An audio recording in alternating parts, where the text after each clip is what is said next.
पुण्यात सुरू झालेल्या मुसळधार पावसामुळे जनजीवन विस्कळीत झाले आहे. शिवगंगा पूल पूर्णपणे पाण्याखाली गेला असून परिसर जलमय झाला आहे.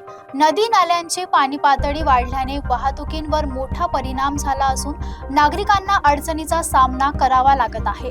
प्रशासनाकडून सतर्कतेचा आवाहन करण्यात आले आहे. पुण्यात मुसळधार पावसाने जोरदार हजेरी लावली असून अनेक भागांमध्ये पाणी साचल्याचं चित्र पाहायला मिळत आहे. सतत कोसळणाऱ्या पावसामुळे शिवगंगा पूल संपूर्णपणे पाण्याखाली गेलाय. नदी आणि नाल्यांच्या पाणी पातळीत वाढ झाल्याने पूल परिसर जलमय झाला असून वाहतुकीवर त्याचा मोठा परिणाम झालाय. अनेक वाहनांना पर्यायी मार्गांचा वापर करावा लागत असून काही ठिकाणी वाहतुकीचा वेग मंदावलाय. नागरिकांमध्ये चिंतेचं वातावरण निर्माण झालं असून प्रशासन परिस्थितीवर लक्ष ठेवून आहे.